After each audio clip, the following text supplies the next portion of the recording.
Ay, magandang umaga sa inyo mga kasawi. Kamusta na po kayong lahat? Naway nasa mabuti kayong kalagayan. Ano ang tatlong wag na wag sasabihin kay Mister kapag nagyaya sa inyo ng hana-hana? Ang una, mga kasawi, ala akong gana.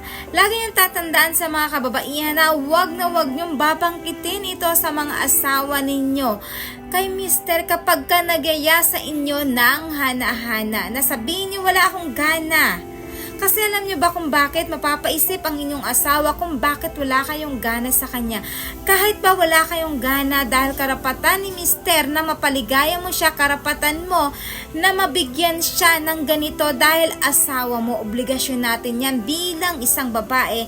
Kapag nagyaya si Mister, wala kang dapat choice kundi pagbigyan natin sila. Huwag mong sasabihin ito sa isang lalaki na wala kang gana. Laging mong tatandaan yan. Ayan yung ating una. Pangalawa mga kasawi is pagod ako. Alam nyo ba may mga kababaihan kasi na nagmamaktol sa kanilang mga asawa kapag si Mister ay nagyaya sa kanilang mga misis. Ang sasabihin nito, pagod ako maglinis, pagod ako mag-alaga, pagod ako na magluto at mag-ano dito sa mga anak mo, mag-asikaso. Kaya wala ka ng time para makipaghana-hana pa kay Mister. Kaya sa mga kababaihan na wag nyo itong babanggitin sa inyong mga asawa ang ganitong salita na pagod ako, baka mamaya ay hindi ka na talaga kukulitin ni Mister or magyaya sa iyo. At baka mamaya sa iba na yan magyayaya kapag ka lagi mong tinatanggihan si Mister kapag ka ganito ang sinabi sa iyo mga kasawi. Ayan yung ating pangalawa. Pangatlo mga kasawi is sa iba ka na lang makipaghana-hana.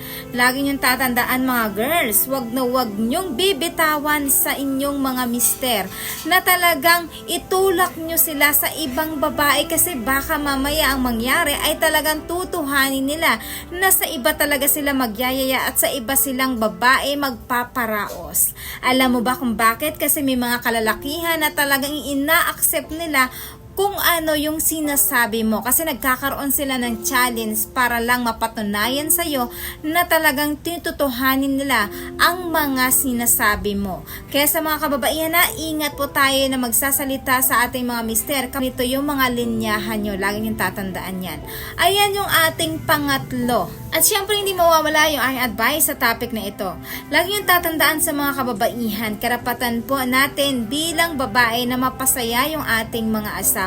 Minsan naman is maiintindihan ng ating mga Mister kapag tayo ay minsan ay humihindi. Pero dapat kadalasan kapag sila ay humihingi, talagang pagbibigyan natin sila para naman si Mister ay hindi maghanap ng iba.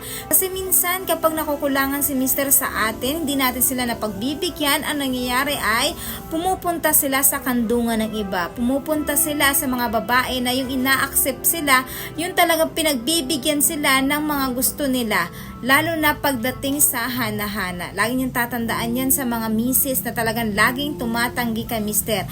Huwag na huwag po nyo itong gagawin para naman hindi maligaw na landas si Mister sa ibang babae. Instead na dapat sa'yo ay sa ibang babae na nila gagawin. Kaya mga kababaihan ha, pagbigyan palagi si Mister para hindi maghanap na ng iba.